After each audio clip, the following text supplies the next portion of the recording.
Pugh. That'll do it! That will do it! Pugh for Bournemouth!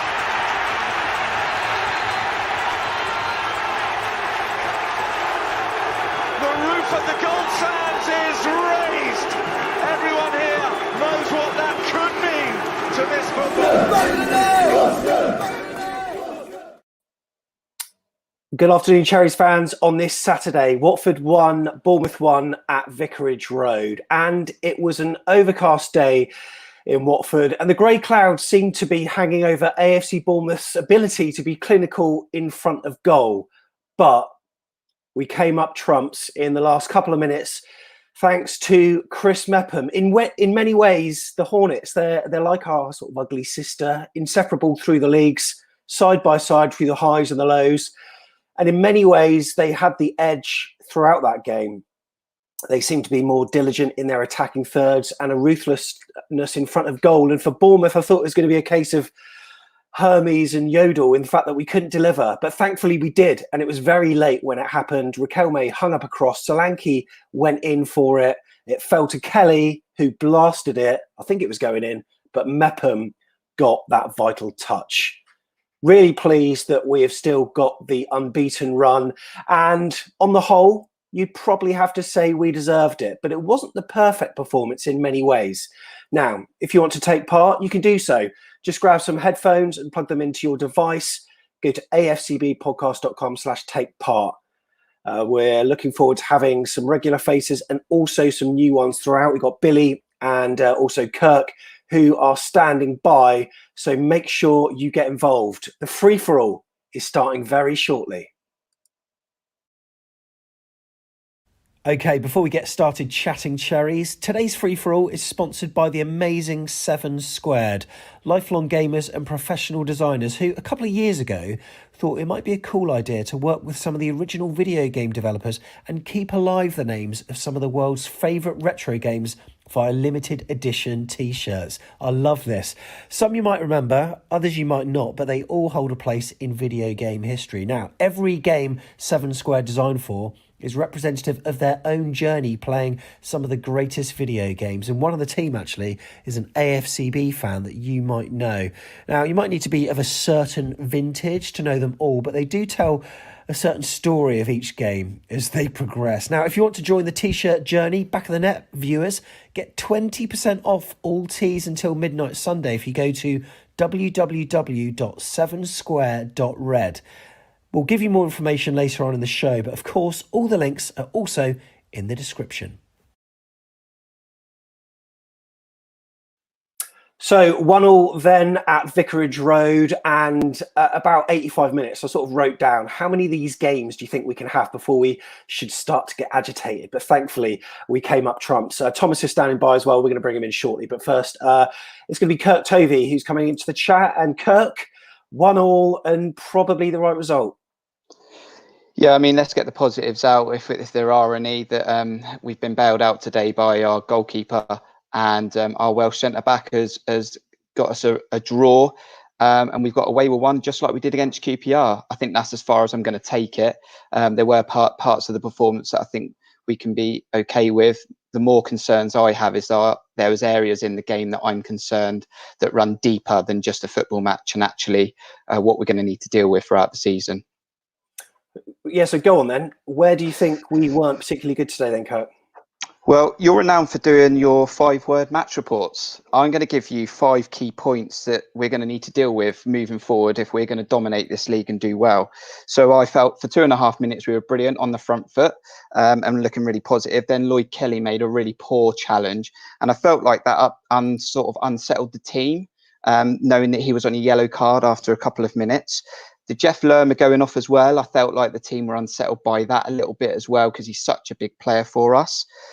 They had one sort of dynamic technique that they wanted to work with today, and that was a quick transition from the back to their most creative player, which was Sarr. And I think we didn't nullify that at all. And the amount of times he got isolated was just ridiculous. And obviously it led to their first goal. Our final product in the final third was poor. The amount of crosses that we didn't clear the first man, or I'm going to start calling Rico hang time Rico soon, because the amount of times he stuck the ball in the air for Ben Foster. I mean, it doesn't even need to be Ben Foster, any goalkeeper. That's just that's what they do for a living. When we do get the ball into decent areas and we do cross the ball, we then highlight the area that's getting very boring now, is that we don't have a natural goal scorer. Okay, so when I'm talking about a natural goal scorer, you're saying if you put a striker in a position 5 times, they score 4 out of 5. We don't have one of them. And we're not creating chances that are decent 5 times. We're creating 1. That's where our problem's going to lie. And I think January is going to be a big part of our season, because I can see us trying to get someone in that can win us football matches like a clinical striker could have done today. The ability to be ruthless and composed in the attacking third was worrying me throughout. And I agree with the left foot that Rico's got. There was no excuse really for some of those crosses that were just hanging up in the air.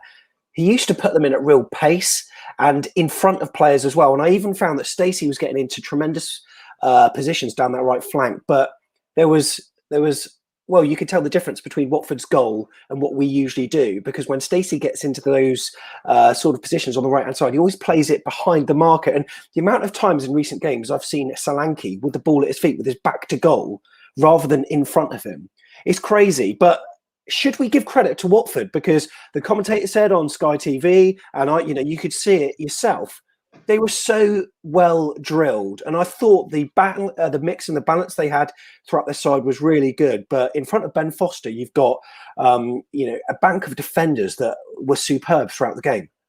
Yeah, when you've got a good defender like Cathcart that's been doing it all his career, he's nothing special, but he's a very good defender. But I mean, their transitional, that was their game. That was that one ball, that transitional attack from either Cleverly or from out the back to Sarr. That's all they wanted to do. And I can't believe we looked like we didn't do any homework on it. The amount of times he got space, and Begovic has saved us when we were 1-0 down for the volley he had. But they are a good football team. But, for me, in summary, if we're going to do stuff this year and we're going to be dominant and going to try and push on for the automatics or the playoffs, I don't think we dealt very well with how the game changed today. So in periods of 90 minutes, the match will ebb and flow and it will change. And I don't think we dealt with that.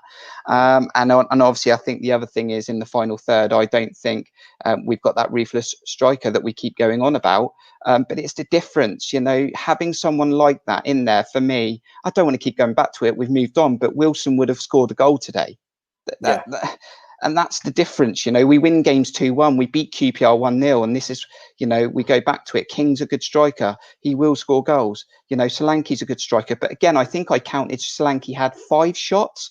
4 of them went down the middle at Foster, and it's almost just hitting and hoping. Good strikers, harsh maybe, ruthless strikers don't smash footballs. They look for corners. I never thought I would be comparing the two, but throughout the many seasons previous, I've derided Patrick Bamford for the way he wears his gloves on hot days, and I've never thought he's that good. But that was a striking masterclass yesterday from him against Aston Villa. It showed that first goal was very much a poacher's goal. He shot from outside the box with his left foot as well, and then close control, and what a finish for his third. And sometimes we could do with someone with that coolness and composure in front of goal. And sometimes I think, Solanke just snatched it a few times. Now, I've got to say hello to Ross Davenport, who said, is Sam drinking out of a dentist's rinse cup? Right.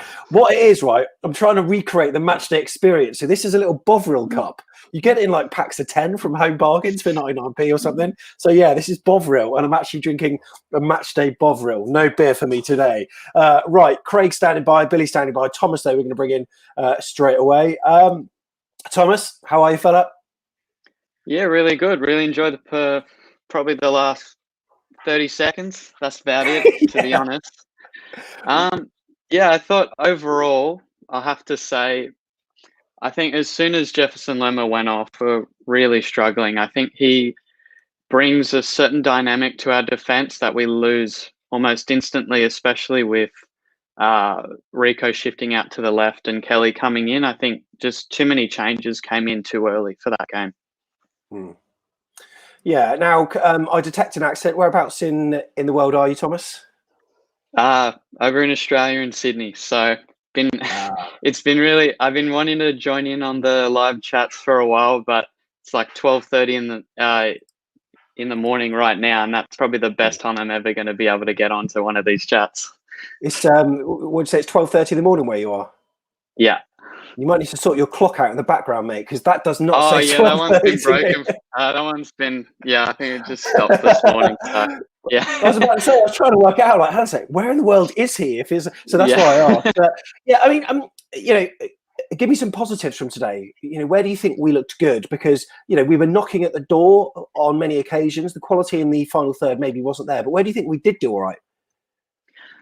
Yeah. Obviously, it was good to have a couple players back, especially Lloyd Kelly. Tonight, I thought, at least, especially in the last couple of weeks, seeing Asmi Begovic getting, you know, the performances in that we paid for a couple of years ago. To be honest, I've been waiting for some of these performances for such a long time. Obviously, it's good to see Josh King back tonight. I can tell his head's just not there. I was literally sitting next to my dad, and I was saying, we've got Josh King and Dom Solanke up front, and Dom Solanke looks like he's more likely to score, and that's not a positive for our team at the moment. But at the end of the day, I think he needs to get in a couple more performances, and hopefully his headspace will be back where it needs to be. Okay, we'll bring Craig Beasy in shortly, and Billy Day will bring in now. But I'm going to come to Kirk for a question, actually. In terms of Josh King and Dom Solanke playing the 9, playing the 10, at times I couldn't actually tell who was the 9 and who was the 10. No, they were swapping over quite a bit. I was quite surprised to hear. I don't know if you saw it at the start, but they were talking to Simon Francis, and he said that King's actually wanted to play a number 9 ever since he came to the club. It's been the position he's been looking for, and Callum Wilson's always occupied that. I mean, that really surprised me because I don't see Josh King as a number 9. When I look at a number 9, it's someone who sort of sits on the furthest centre back and sort of operates only in an 18-yard box generally and pokes goals. That's not Josh King. I mean, Josh King is he's sort of a runner. You know, he likes to take people on. He's a huff. You know, he likes to huff and puff, and and that's that. I was a bit surprised, and actually, it's weird because he started when they went to the 3-4-3, and he went into that number 9 role. He still naturally comes out wide, and he ends up in wide areas, and then you lack that ability to have anyone in the box. So he's not a natural number 9. Even if that is the preferred position he wants to play. I mean, I like the rotational point of view that Solanke was in, then Josh King was in. I like that. The problem is, and it's not neither of their fault, we just don't have a natural finisher at our club at the moment. Okay, Billy, what's your assessment on today, mate? Well, obviously, it feels like 2 points dropped, still a point gained. I thought some of the play in the random midfield area was well, but the defence was poor. The final finishing was poor, but no, it's just frustrating. It really is. It's just hard to put into words of what I've just seen. It just seems that whenever we get in the final third, we sort of lost our heads or made the wrong decisions. But we are creating chances, which I suppose is quite a plus. But they did what we should have done when they went 1-0 up after 11 or so minutes. I mean, I thought it was a brilliant goal. Cathcart, long diagonal ball, found Sarr, who got the right side of his marker, and then an inch perfect delivery to Perica as well. And hopefully he'll be all right. I don't know if it's a dislocated shoulder or what, but it looked quite a nasty injury. And it's the first time we found ourselves behind Kirk, and it was a real test of JT's character, his mentality. Now, not long after that, Jeff Lerma overstretched, and I was thinking, what are we going to do? But he goes and brings on Dom Solanke and changes the shape a little. What were your thoughts when he did that? Yeah, because I thought he would. Goslin was on the bench, wasn't he? Yeah. Yeah, so I thought he might have just gone like for like and maybe put Goslin in there. And then when I saw Solanke, getting ready to come on, I thought, okay, is he going to go to a 4-4-2 and then maybe, play? I don't know. It was weird, but I mean, he went to the 3-4-3. Okay, then that's fine because that's another formation we've been playing quite regularly. But obviously, it's the first time King's been involved with that way that we've played. I wasn't too fussed with that. I was comfortable with it. It was just the fact that Lerma came out. He's a big time player for us, and it did sort of concern me that Billing and Lewis Cook were going to be in there on their own. But I thought Billing didn't have a bad game. He wasn't one of the worst ones. And actually, I thought I saw more aggression today for him than I saw in 38 games last year. And I know he gave away a free kick at the end, but it's even nice just to see him actually put some weight into some challenges. So, yeah, it was okay. I just felt we didn't really adapt to the game when it changed. And our final third product was just poor. Let's face it, there was a match 6 or so years ago where we beat Watford 2-0 at home, and they had a man sent off early doors, which was, I don't think it. Well, yeah, and Cathcart, I think it was. I think it was, and it didn't look like a clean sending off. But Thomas, Lloyd Kelly, that challenge early doors was reckless, and we were lucky to still have 11 men on the pitch, weren't we? Yeah, absolutely. I saw, especially just on like Facebook and Insta, just a couple of people chucking it in. But to be fair, I can't remember what the name is for the referee that we had today, but I've watched him a couple of times before. He does like to keep it a little bit more conservative with some of his calls. So I wasn't surprised that he only pulled out the yellow, but I'd have to say any other referee, he'd be really lucky to get away with it. Yeah, and but then there were some issues later on as well where Rico picked up a yellow card, and they could have maybe had a red as well, and there was always a tightrope that was being walked throughout. And Thomas, we'll let you go actually for the meantime because we'll bring in some other people. But can I just finish with a man of the match from you? Obviously, you'd have to say Chris Mepham getting that last goal, but I think defence overall, just for the other half, for the first and the second half, he did play really well. So, I mean, there were a few players that kind of stood out, but obviously you just have to give him by default. Yeah. Okay, brilliant. Thomas, thank you very much for coming on. And thanks, guys. Many thanks. Right, there's Craig, John and David standing by as well. Craig, we're going to bring in now. How are you, fella? Yeah, I'm all right, mate. Yeah, very well. We were just talking about that reckless challenge. And when you make a reckless challenge against someone with the power and the pace of Sarr that has basically got you on toast, it means you're playing very tentatively after that, isn't it? Yeah, most definitely. And I think I don't know if he was even going for the ball. It was very lucky. But yeah, we was lucky to get away with it. Like Thomas was saying, any other referee, could have sent him straight off. We could have been down to 10 men, and it could have been a lot more difficult. But I'm happy with the point. To be fair, I am happy with the point. When you look at Watford's squad, they're probably the team that's most on par with us with regards to the amount of talent. They haven't really lost many people from the Premier League. They lost Decore, but yeah, there's not many others. So yeah, I'm happy with the point. To be fair, yeah, I think we could all be. I think it's always better to get a point when you've come back from a game, from being behind, and obviously for them it must feel like a defeat. Billy, we'll just say goodbye to you, but can I just have a score out of 10 and which players maybe might not be worthy of starting in our next match that we got? Not starting. Overall today, I'm going to give it a 7 out of 10. I thought we played fairly well, but it's a point, so we'll take it then. And I thought maybe even for the next game drop, I feel Kelly. I thought bring Alan Smith back in because Kelly, he wasn't that great. I think with that dangerous shackle, he was very, very lucky to get away with it. Okay, nice one. Cheers, Billy. Thank you very much for coming on. Really appreciate it, mate. That's Billy Day there. And we will flash up the link a bit later on. You know the link already. However, whilst we just get through a number of people, we'll just keep it clear and we'll pop it up in a moment. Here's a few comments that have come up on screen. Ethan is saying Begovic is his man of the match.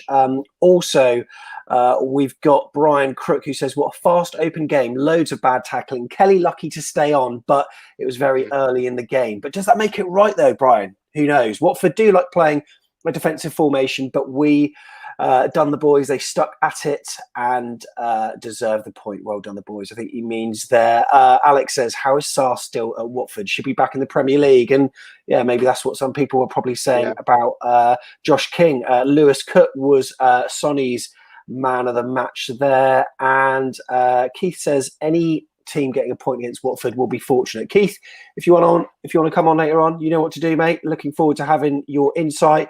David Caldwell standing by. Max is there as well. But next up is John.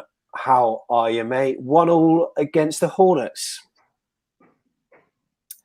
We can't quite hear you for some reason, mate. I'm not too sure why that is. Your mic's not muted. You might need to plug it in, or maybe even take him out, and we'll just deal with it like that. Can you take it out? No, we can't hear you yet. What I'll do is I'll take you out for a few moments, and then you might just need to test your mic as you come in and make sure that the levels go up and down. So chance for David Caldwell to get in earlier than planned. David, how are you? I'm all right. How are you? Good. I think I'm good. To me, that was a point. You know, the game against Cardiff, I thought we should have won that, and for me, that was a disappointment. That was a 2 lost points today. I think it was a point gained. I think we should play Chris Mepham up front, though. I mean, the way he scored that goal, he can finish.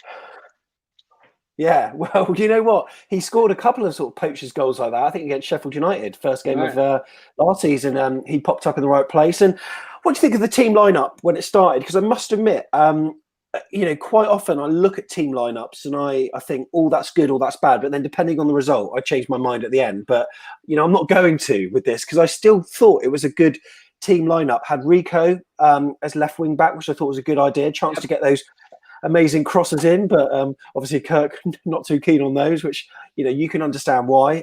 Lloyd Kelly to deal with the pace of Sarr. There were a few things that I thought were right. And I was quite also looking forward to seeing Dan Juma and King playing up front together as well. What did you think when you saw that starting lineup? I mean, to me, the only person I would have added to that, if he was fit, would be David Brooks. I think that was a great starting lineup. But yeah, I thought we were good.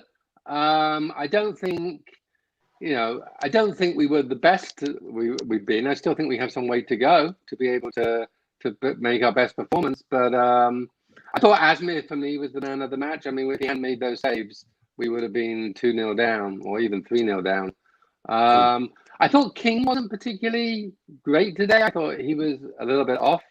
But overall, you take a point. We're still unbeaten. Hey, that's not bad, is it? It's not bad, isn't it? Yeah, go on. Before David, I don't know if it's something in your room, but it looks like there's some water coming down from your ceiling. I don't know if it's my light in the background. It's my. I just had a shower. It's morning here. So What's back later on? And you can see these little drips of water. I was like, oh my god, are we going to have to?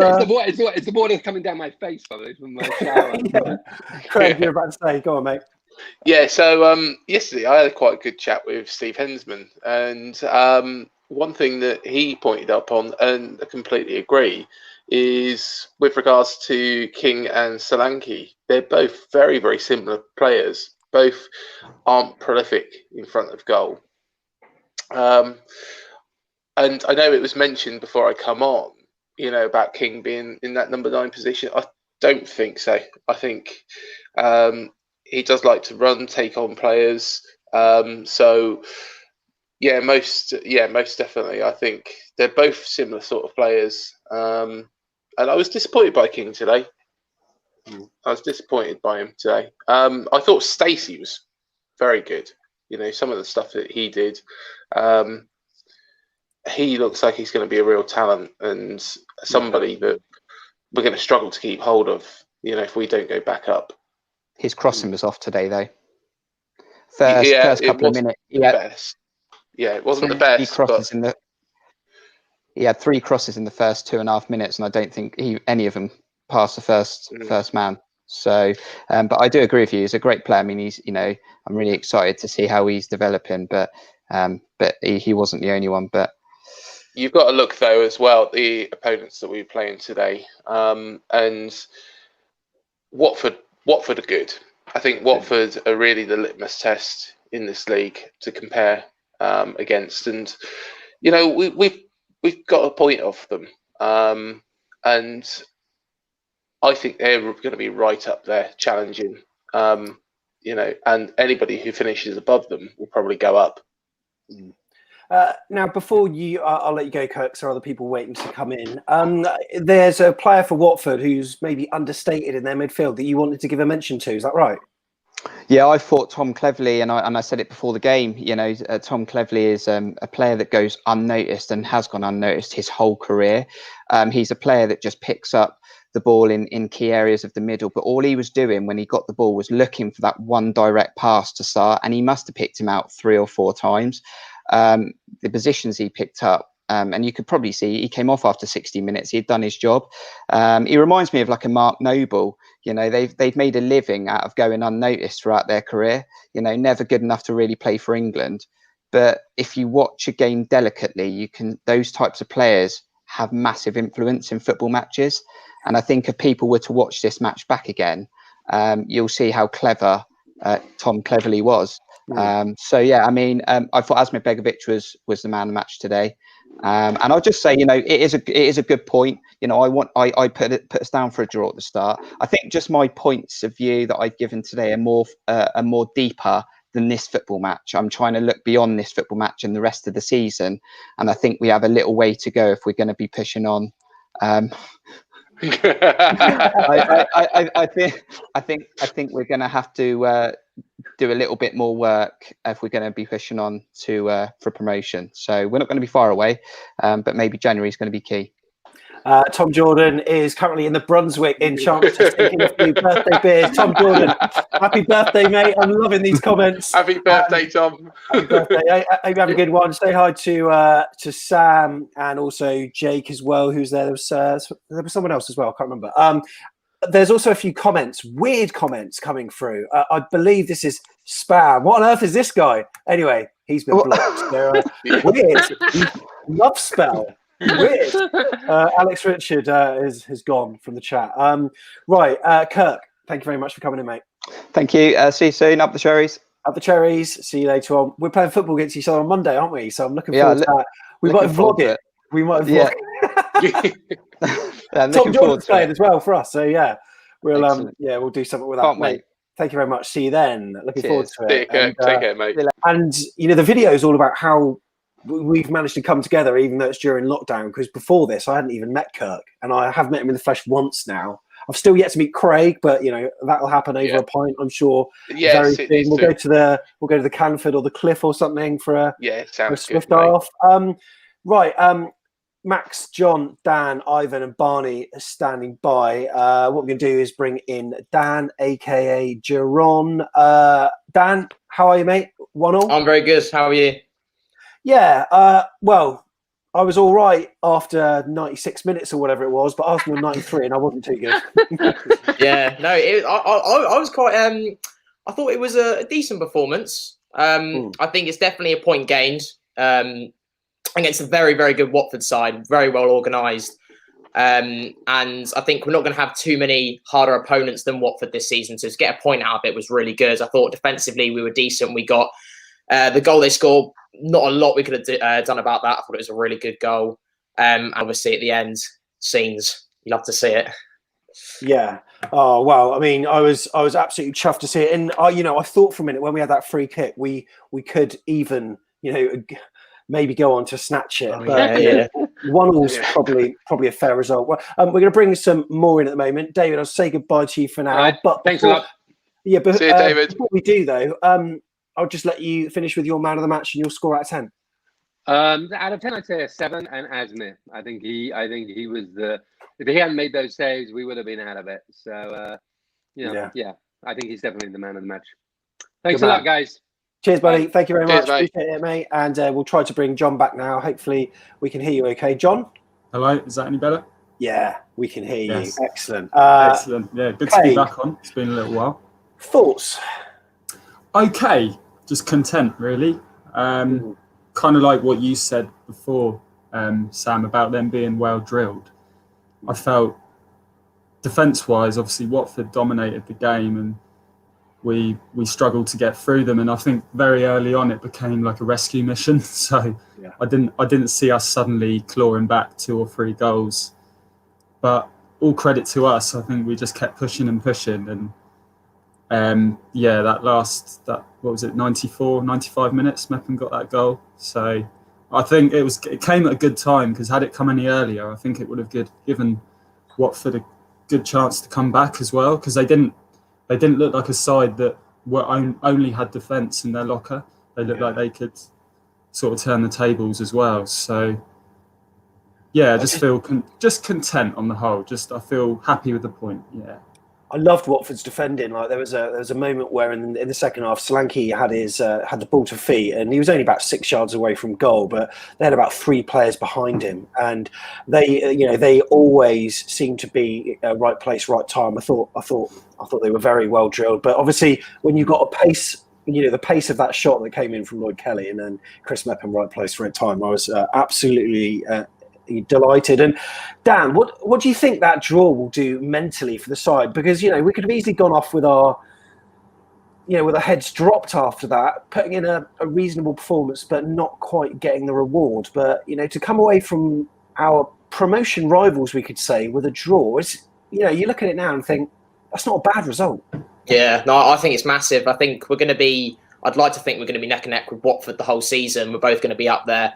And, not only is that a point gained, but, 2 points off Watford, and that might be harder for Watford for the next game. That might have a bit long-term consequences for Watford, giving away that late goal. And I think, it's going to be massive. It's great for Tyndall. He's obviously the first time we've conceded a goal first in the Championship. So, we've come in, and I thought it was a good second half performance, and it's going to be really good mentally going into the next game.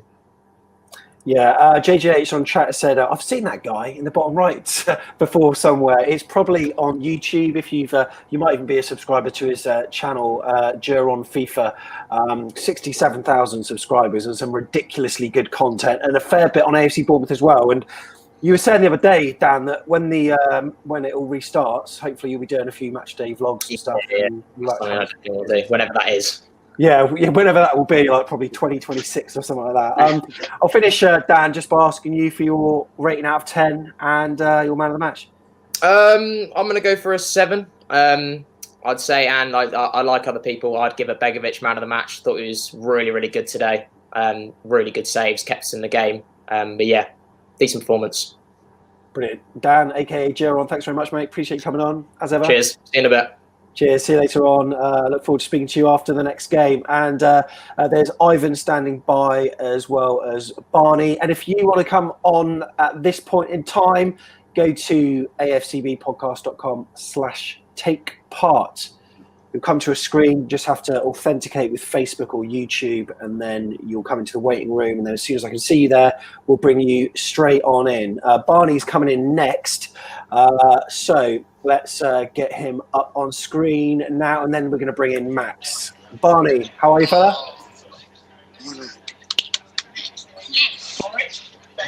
Barney, can you hear us okay? It doesn't look as though he can. If you could be ready when you are on, ready to come on air, that really does help us, because obviously it just makes my life a little bit easier. But I know a man who is ready, and that's Ivan. You're on the last show as well. How are you, buddy? Doing all right, man. No technical difficulties today. No more hand movement and whatnot. So, yeah. Yeah, the audio is crisp as you like. What was your assessment of that performance today? You know what? It was a good game. It was. There was a lot of ups and downs, but I mean, the same thing that happened against Cardiff. The first 15 minutes, we just looked like we didn't rev up, like we weren't ready for the game, and sadly the goal came there. But after that, I mean, yeah, the defense played well. We had the attack. It was exciting to have Danjuma, King, and Solanke top. It's sad to have Lerma out. He's a big player for us. He's been doing well. He scored goals. So it's bad. It's bad to lose him. But it's exciting to have so much depth, at least on the top. That we have that we have the Raquelme, like we have Roro on the bench, and we have Stanislas as well. And I don't know. I mean, as everyone keeps saying, it is a litmus test to the rest of the season. And and it's the last podcast that we're talking about, that the gentleman that was saying like we should have no expectations, and I think the undefeated run gave us this kind of high hopes, but this kind of like puts our feet back on the ground to show like, hey, we're back in the championship. We might not be ready for the Premier League yet.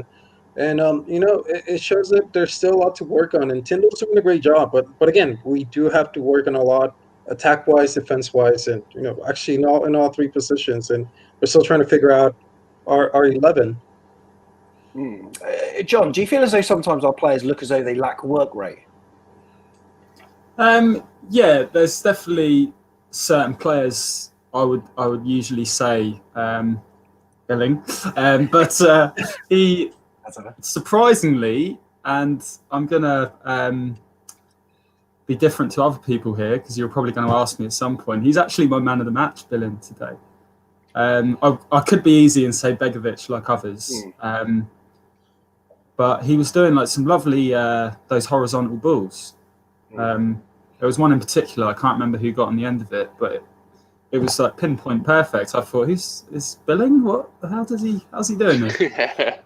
But yeah, the work rate. I feel Stacey didn't have the best like final product like he usually does. I think some other people have already picked up on that. Sometimes I feel with Rico Stacey was very rash as well with his challenges, as obviously Kelly was. Yeah, I feel like on the whole we still performed well. It was still consistent. I don't think there was a glaring really bad performance. I think Kelly was really unlucky. Like with, I'm sure JT will speak with him and they'll work on that in training and patch everything up like that. Yeah. The thing is you've got to also look at the teams that we've played so far, and we're still unbeaten. So Middlesbrough seem to be taking points off all the top teams and, slip up against certain. I know Watford beat them. We've played some, really, really difficult sides. So we've played Watford, Norwich, Cardiff and those slouches. It was a game of real heart, I thought. Yeah, I think I'm still quite a new fan, to be honest. Obviously, I came on here and started supporting Bournemouth during the lockdown, and I saw games like the Newcastle game in particular and Crystal Palace where it was like heads went down and that was it. But we kept going at it, and I feel like it was justified to get that draw. So that's why I'm just content with it, really. Good to hear. Good to hear. Right. Good to not lose the points, So I agree. Get something out of it. Yeah. What I'm going to do is I'm going to rotate a little bit. Craig, thank you very much for coming on, mate. And that's all right, mate. Looking forward to speaking to you after the next one. And nice one, mate. Thank you very much. Cheers, Barney. mate. See you later, Craig. Yeah, Barney is standing by. Hopefully, it's going to be working okay this time, Barney, because last time it wasn't quite. But fingers crossed. You look as though you might be ready to come on. So as soon as your face is on camera, we will be putting you on screen, mate. Let's give this a go. Barney, can you hear us okay? Yeah, I can hear you. What was your assessment of that performance today? Unfortunately, there seems to be a bit of a delay. I'll give you a few minutes. If you can sit in the same room and don't move around and then just have your camera still, then hopefully I'll be able to get you on and then we'll have a consistent Wi-Fi connection. Because when you're walking around, it sort of turns into through the keyhole a little bit. And we just need a still camera if possible. Yeah, go on, John. So I before the game, when the formations came out like that hour or so before, I thought, hang on, this is very different because it wasn't that like 5-3-2, isn't it? We play, and it kind of molds. So 3-5-2, and it go. I can't remember. I'm still learning formations, to be honest. But sort of Smith and Stacey, they go forward, don't they? As like the wing backs. So I don't know if JT thought he'll try something else because we got draws against Cardiff and QPR. So it was like, well, we know Watford are great. Let's just see what happens. And obviously he got Danjuma and King out. So obviously there was a lot of attacking intent there. But I was surprised to see as well, they had a very quiet game. And they King, he had a really, really good chance. They were talking about the header, weren't they? Saying he really should have got that. Yeah, Ben Foster. He was kind of like this, though. I don't think it was a clear Yeah, it wasn't. It Stand a wasn't. chance. It was one where he Yeah. had to generate his own power, definitely. We're going to bring Max in, who's been patiently waiting for us. But Max might just need to unmute his mic when you come in, Max. But hopefully, once you do, we should be able to hear you okay. Again, it looks as though there could be Wi-Fi issues. But Max, if you just unmute your mic, and then hopefully we'll be able to hear you okay. What was your assessment of that performance today at Vicarage Road, Max? No, okay. We'll proceed. Morgan Scott is going to come in very shortly. Hey, Morgan. Ivy, go on. You wanted to make a point. Yeah. No, I just want to agree. I just want to say something. I think that we weren't so cohesive in the front, just because it's the first time we have Danjuma, King, and Solanke, Danjuma and King playing together, and you can clearly see King was so. He's not out of shape, but he's out of he's out of shape out of the game. He hasn't played in a long time. I think there was positives with King seeing him up in the front. I think in the 56th minute or so of the game, he loses the ball and he runs back, and that's old school King. In the Premier League, he lost the ball, goes and run back for it. But you could see he was running, and halfway through the field, he was just like, I can't. He just stops. So I think once he gets match fitness, I think he'll be. I think the Danjuma King partnership might end up doing well. I'm excited to see that because there's so much creativeness there. Yeah, right. I think Barney may have a steady internet connection now, so fingers crossed we will get him on before we go to Morgan and Keith. Barney, it looks as though your Wi-Fi is all good now, mate. Yeah, it's good, mate. Feeling? Yeah. I'm really 1-1 good, then. thanks, mate. Thoughts? Yeah. Pleased with that performance? Good game today. Yeah, I'm pleased with the performance. Yeah. It was a good game.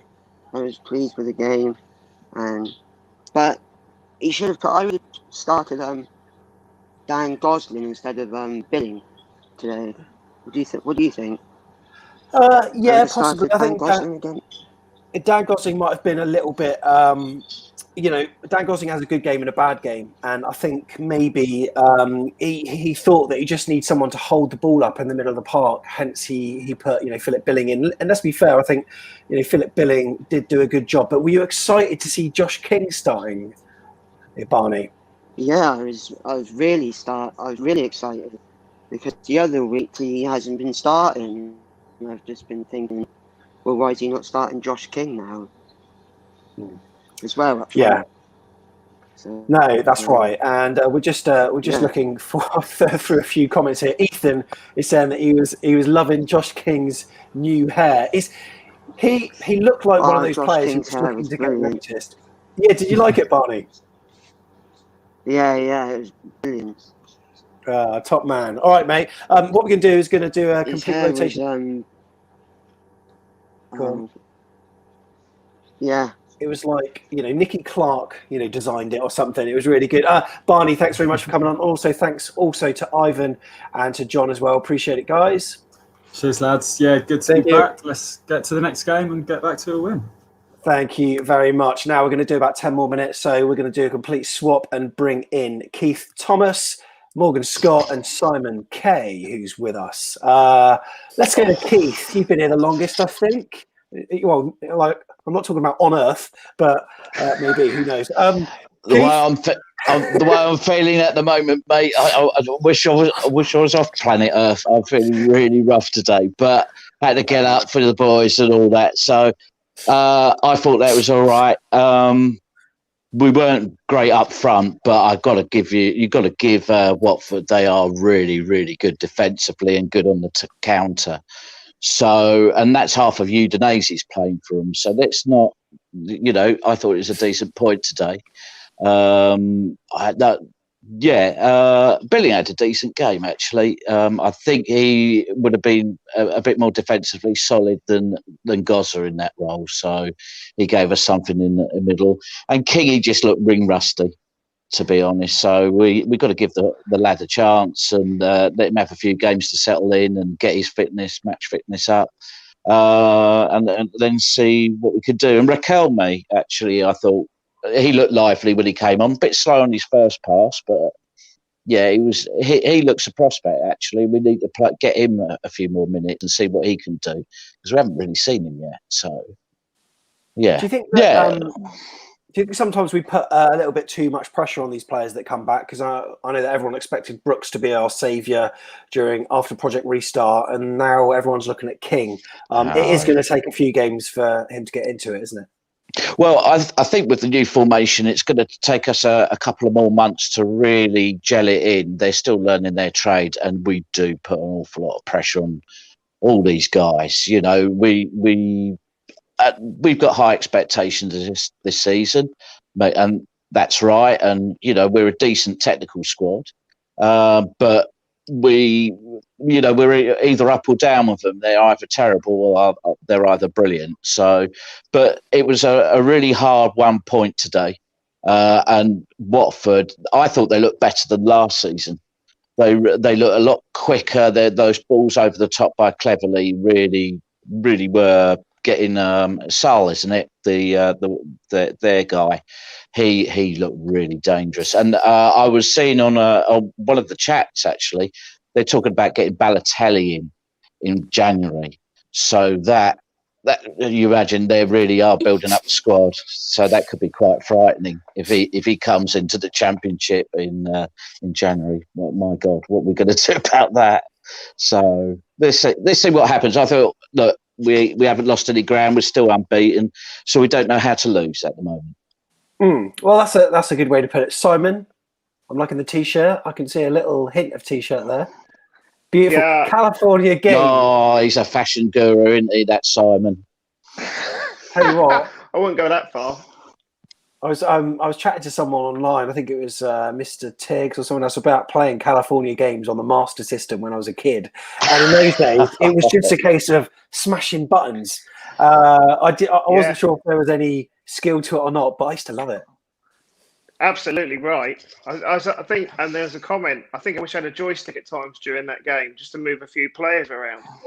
Yeah. Which players do you feel as though should have performed better in that game, Simon?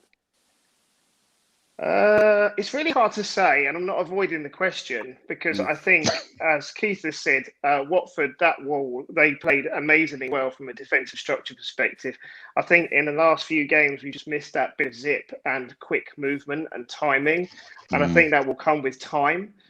Just need a bit more of that. Was I frustrated during it? Yes. Did I expect more from Josh King? Yes. We have to bear in mind that he has played for Norway. Is it twice? Recently, if not more, in the time he's not been playing for us. So, I was expecting more there. Yes, I was expecting better from Dom when he had that header. However, his all-round performance was great. His effort as every game goes by, I've got no issues with. I've just got some issues with the calibre of finishing the chances when we get them. He had a really good effort, though, didn't he, from around the box? That I thought he was that. But did he get a deflection off that? Yeah, I can't fault his effort today. It's just those moments that details, isn't it? It's the details he's missing at the moment. But yeah. I mean, the details that he's missing. That's his job, isn't it? Yeah, it is. But nobody's really firing up front at the moment either. Yeah. Denjuma's got the same as Solanke. In fact, we've got no one over 2 goals. But I was looking, controversially, I looked at West Brom. Their highest goal scorer last season was 10. That was Charlie Austin. And they went up. And Leeds was Bamford with 16. So, that's what I was saying in the last podcast. I think teams are moving away from that one guy up top and trying to spread it across. And if we're getting goals across the field, if they all get 6, 7, and 8, then that might do us well going forward. So one thing's becoming quite clear watching the games, which is a bit of a worry against the better teams, is obviously, I think someone said this, Stacey's brilliant at going forward, and he is. However, because you've got Rico on the other side, who also likes to get forward, that leaves a significant space. Normally, if one goes forward, the other has to sit back a little bit more than perhaps we're doing. So that ball that Cathcart played is actually going to be an issue for us quite a lot because they're not balancing that out. And that's why Smithy, I think, is brought in to be that more defensive fullback. And I notice also when Smithy does play, he hasn't nailed the role on.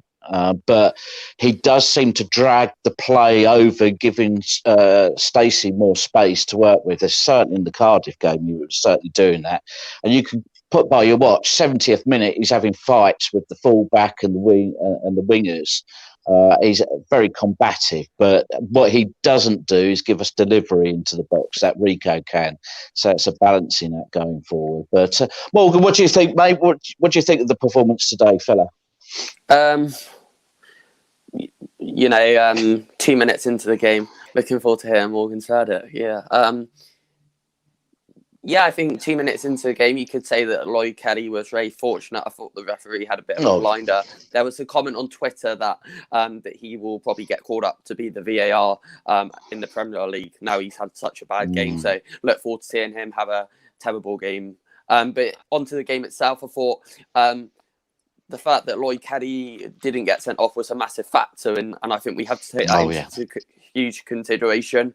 I'm not going to go over old ground, but Begovic deserves a massive mention. Without Begovic, we're 2-3-0 down before we even start, and the commentator touched on it.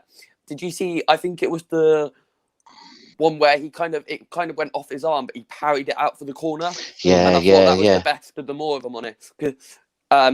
If he wasn't doing that, that's an easy tap in, and that happens time and time again. So I thought that was a massive factor in the game.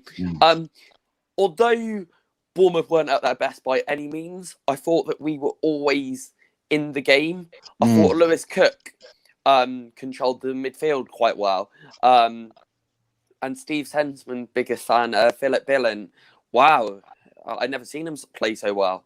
He set one out to the left-hand side. I thought it was very aggressive. That was all massive. And then I know Josh King didn't have the best game, but the contribution of that header that gave us the corner, that's what gave us the point today. And I know it was only a small factor in the long scheme of things, but if he can just keep doing that and giving someone a flick on to get a goal, that's all we need from him, to be honest with you. Do you ever feel as though, I felt as though in the first half I was getting really frustrated, and I like it when Philip Billing's on the ball and he moves the ball quite quick, but sometimes, there's always the same words that get used with Philip Billing, and sometimes as a team we're quite ponderous, and I felt as though the way that Watford were set up, every time we were ponderous, it just allowed them time to reset, and we could see that it was obviously, banks of the midfield and defence to get through, and I found every so often we were wondering how on earth are we going to get through these. So the midfielder would play this kind of long ball through to King, who's making a curved run in order to try to get through them. And sometimes he held it up and retained possession, and other times he didn't. But we were obviously trying to look at, sort of alternative ways, weren't we, Simon, to break through? Yeah, I think there's a bit of that, not just with Billy. I can't just pick on him. I agree, he had a really good game today, but that element of slowing the play down when it needs to be a bit more speedy and a bit more zip, I think we discussed this at the end of the Cardiff game, needs to be there. And I think Dan Juma was kind of similar. He gets the ball and he kind of stops. There are players that are making runs. Maybe they're not the best runs. Maybe they were covered really well today. So I think there's effort, but I agree that kind of, your word ponderous, that slow down of play, we need to change that. Transition needs to be a bit quicker. Maybe we're just missing the right player to join those dots with. I thought it was Dan Juma, but he's not on it the last couple of the games. I think that it might be something. If you watch Man City players, I don't know if they're training like this, but they divide the pitch up into quadrants, and I think with these type of formations, so you have one player in each quadrant across the, they go 3 along and then 4 down, and each player covers that quadrant. And I think they're thinking, where should I be positionally? And I think that's what's slowing it down. They're still learning the formation and how fluid it can be to create one-on-ones or with our best player, or they're looking for overlaps. And I think that's what's slowing it down. They're having to think about it, whereas obviously someone like Man City is instinctive, and that's So if you think about it, since the start of the season, they're unlearning what they learned last year and relearning how to play this new way already. So I'm expecting, if we keep our momentum going, that you'll start to see that become more and more instinctive. At the moment, it seems to be they're overthinking about it sometimes, what position they've got to be in and what they've got to do in those scenarios. So that might be something, rather than looking for a player, they're just overthinking it at the moment. And hopefully that will just be rolled out as we go along. But I don't know, but Morgan, because you do a little bit of coaching, mate. Is that something you do in youth coaching? Is divide the pitch up into your quadrants? Oh, 100%. You know, you've got to teach the kids how to play the game, but I think it's the transition. You talk about transition. Is such a key part in football these days, and I think if you learn that at a young age, you're going to become potentially a pro footballer. The transition between Bournemouth players today, though, just going back to the game for half a second, is it was quite slow tempo. I want the ball doing the work rather than the amount of time Stacey, Rico were coming back into midfield against people like Saul on the counter attack. Kind of scared me every time he had the ball. Yes. It's quite concerning the against a team like Watford, who are so well organised in the back. It kind of, me and Sam were talking about it on the show for Charlie Daniel last night. You know, when we had the Fab Four, Tommy Elphick, Simon Trant, there's Adam Smith and Charlie Daniel, and that back four was solid in our last championship campaign. But today, Watford's defence, apart from maybe the last 2-3 minutes, which they'll be absolutely gutted about, and to be honest with you, although I'm not a Watford fan, I kind of feel a bit upset for them because they defended so well. But going back to Bournemouth, they kept digging on the cards. And yes, okay, you know, we scored by our defender. It wasn't the best goal in the world, but it wasn't a bad finish by Chris Mepham. You know, beautiful finish. If that was Solanke, God knows where it could have ended up. Just to go on to Solanke, if I may, I know others have mentioned it. Yes, okay, he didn't score today, but didn't he look better? I haven't seen Solanke play so well in a very long time, and I thought he was superb today. Absolutely everything he did. And I thought when he came on as a substitute, I thought, oh my God, when I didn't see him in the starting lineup, I was like, get in. And then I thought, he made a difference today, because it was a game where Keane needed a little bit of help. And although Solanke, you know, didn't score, I thought his all-round performance was in contention for a man of the match today. I honestly thought he did make a difference, and you could see his creativity up the top. He's a trequartista. He's a very creative guy. He's not a goal scorer. You could almost say he plays more like a cam. You know, maybe not leading the line, but sitting deep and just linking everything up. He is so good at that. When he wasn't there initially, you could tell we were quite pedestrian going forward, but he seemed to link up play. He seemed to want to find King a lot, and he was finding Janjuma, and his hold-up play was really good. And that's what I love about the fella. Yeah, his finishing is not top drawer, but I think if you took him out of the equation, unless you have Brooks fully fit, and I wonder if that guy's, he's come back from a horrific injury, and I don't know where mentally his state is.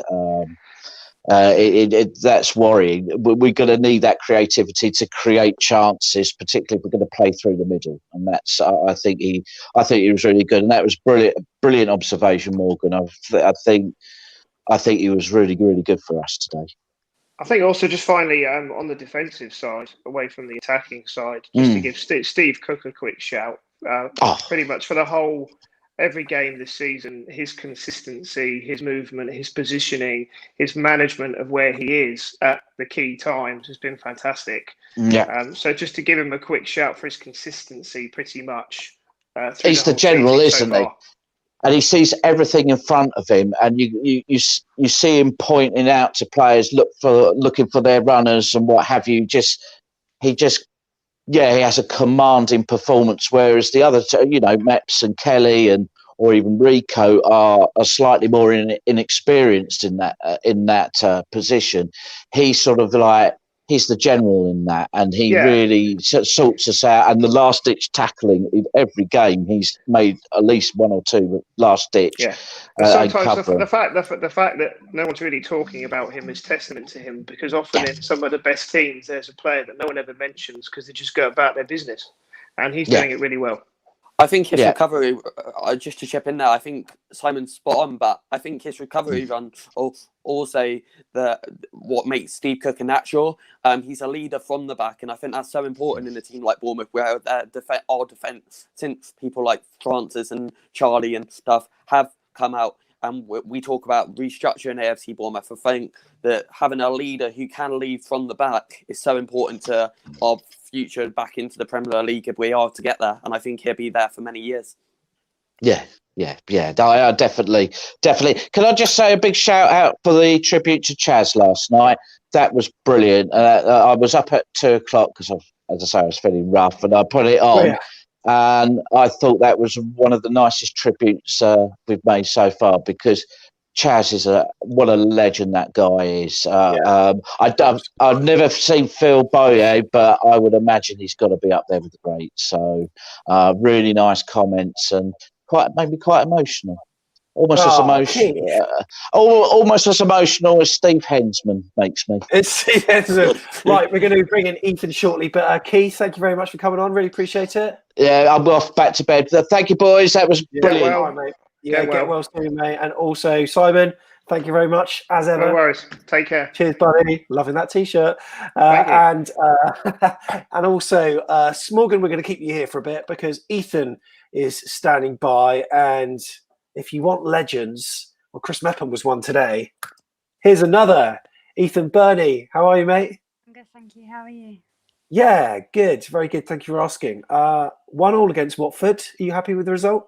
Yeah, great result, really. But I think we should have scored twice or 3 times, really. But yeah. Dom Solanke had a few chances, and it's one of those performances that I actually felt all right about the way we played, but sometimes you need to realise that performance by scoring a goal, and we did have chances. Solanke went into, Josh King had a header that he should have put maybe over Ben Foster, but what was your analysis of the whole team performance? Out of 10, if you had to give that a score, what would you be giving it? Probably a 7 out of 10, really. 7 out of 10. I'm probably in agreement with that. A lot of people have said that as well. Brad said, tell Ethan I said hi, and there's a number of people who are on the chat that are loving the fact that you're here, mate. Josh King, were you pleased to see him back? Yeah, I think he played quite well, to be honest, but should have scored a goal, but doesn't really matter, to be honest. He's a bit of a hero of yours. So does that mean that on Monday morning we're going to see you with like this ginger red hair, or are you going to keep your own hairstyle? I don't know, really. What did you think of the hair? A bit crazy, to be honest.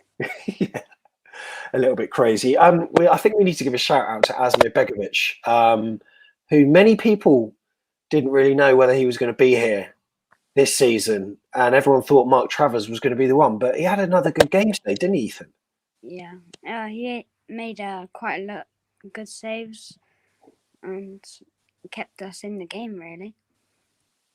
He did. Keith Thomas says, our future manager, Ethan, and Brad is asking you to give him a wave if you can. There you go. Hey! Ethan is giving you... So in terms of how we're going to start up front now, say we're starting, because we're playing Bristol City on Wednesday night. If we play 2 up front, let's just say we play 3-5-2. So you've got to pick 2 attacking players, Ethan. You're the manager. Which 2 are you going to pick? Probably King or Solanke or Sturridge. Sam Surridge. Oh, right, okay. So Sam Surridge didn't seem to be in the equation today. He didn't seem to be in Jason Tyndall's thinking. But, do you still think he can do a job at Championship level, given the fact that we've got, Stanislas who can play up there, Dan Juma, Josh King, Dom Solanke? You'd like to see more of him? Yeah, I like to see more of Sturridge, really. Give him a run out, to be honest. Brilliant. Okay. And any other players that you would like to give a shout out to today? What about one of our midfielders? Jefferson Lerma, really. Yeah, but he's pulled a hamstring, but I think he played quite well in the first half. Have you any idea on how bad it is? Because the commentator on Sky said hopefully it's not going to be too bad, but I've heard nothing. Have you heard anything yet? No, not really. No. Hopefully it's going to be all right. Fingers crossed anyway. Ethan, mate, thank you for coming on. Appreciate it. Hopefully see you after Bristol City, after a Cherries win. We need one. 3 draws. It's not good enough, is it? We need 3 points now, don't we? Not good enough. It's not. Prediction for Bristol City, Ethan?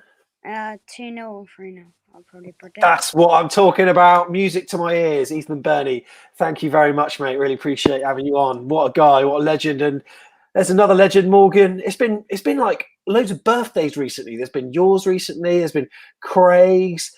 There's been, Tom Jordan today. There's been a number of birthdays, but none of us have got the birthday treats that we wanted. But we're still unbeaten, and that's got to do a lot mentally, hasn't it? Yeah, I think Tom Jordan, at least it's a point, I got a point on my birthday, so maybe that one's only fair. But I think although we got very lucky and, but we kept going today. We kept going, and we were very, very lucky that we kept going. And it's fantastic that although we're not playing well, we're still getting results, and we're still undefeated under JT. So, We are. I thought I'd bring in Max because it looks like the kind of connection's been cutting in and out throughout the show, Max, but we've got you on and you look fairly steady in terms of connection now, mate. So thoughts after that, 1-1 at Vicarage Road? I was just sat there biting my nails thinking, here we go again. And I don't want this to be a loss to Watford. And I was thinking, if we want to get promoted, then to be honest, we need to beat like the top 4 teams minimum of the Championship. And we just gone and got last-minute goal with the old centre-back. And we settled for a point at Vicarage Road, which I can't argue with. 3 draws in a row. But draw away to Watford, the way that they played at the back was too good. But I would take a draw. How many draws do you think we can get away with before we should start getting agitated and a bit sketchy? Because I must admit, for me, I felt the Cardiff game especially, I feel still gutted about thinking now the amount we dominated. Of course, it's Harry Wilson. Right? They only have like 9 shots all game. You have like 17 or 18, and their only key player is Harry Wilson. And we had like so many times we hit the crossbar. It's ridiculous. Yeah. And against QPR, I think we should, but it's easy to say, isn't it? But we're still finding our feet playing this new formation and all that kind of stuff. Still unbeaten. Still unbeaten. I just don't know how long we can use this as a sort of good thing, because if we're drawing against Bristol City as well, surely to God at that point, it's like we should be winning games. Morgan, it's got to be a win against Bristol City. It has to be, isn't it? Yeah. Sam, there's no definitely about it. We are going to. Should we start being a bit more positive? Because all right, mate. Although yes, okay, we're undefeated under JT, but you don't win football matches by picking up the odd point here and there on the road. You need to be winning games, and that QPR game and today we got to be winning them, if I'm honest with you. Although we didn't deserve anything out of the game, we need to be coming in with a better attitude. One point that I would like to mention, it's a bit more aggression. Although it was a very feisty game, I thought if we could have a few more wind-up players who would, if Jefferson Lerma was on the pitch, that would have been good, because he could have potentially wound someone up to get sent off, because that could have changed the game even more in our direction. So yeah, that would have been good. But in terms of the structure of the team, I think we're heading in the right direction, and with David Brooks on the return, hopefully in the next not too distant future, that will make our squad even better. Max, thoughts scores out of 10 and man of the match today for you? I'll go with Mepham because he saved us, to be honest. But fair play to Begovic, because I've got to say well done to him, because I was sat there. I think it was Milis Sarr or Joao Pedro come running through, and then he just blocked it like that. Yeah. But the other thing was, I'm pleased with drawing.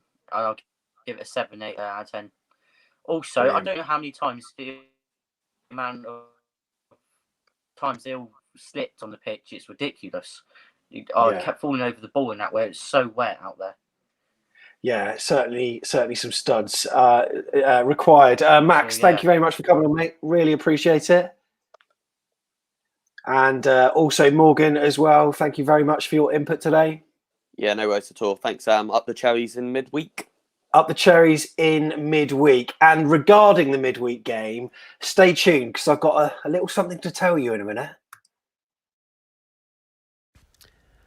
Just before we go, I want to give another shout out to our amazing sponsors, 7 Squared, lifelong gamers and professional designers. And if you want to join the t-shirt journey or get your Christmas list off to a flyer, head to www.7square.red, use the code BOTN at checkout and get 20% off all tees until midnight on Sunday. Now, this week's edition has got a rather surreal link to the local area.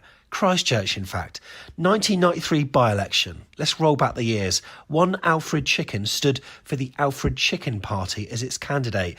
Now, the exercise was done to promote the original game's release. And what's more, he got 18 votes and came second from last. Amazing. Why not join the journey?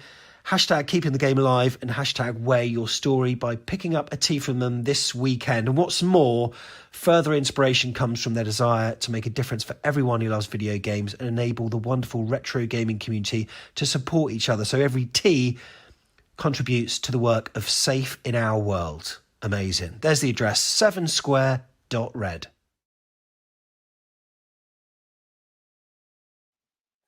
So our match on Wednesday night against Bristol City, again, it's on the Sky Sports red button. Now, if you haven't got Sky, you can watch it on Now TV, but you need to watch it through a particular device like Samsung TV, LG, on the phone.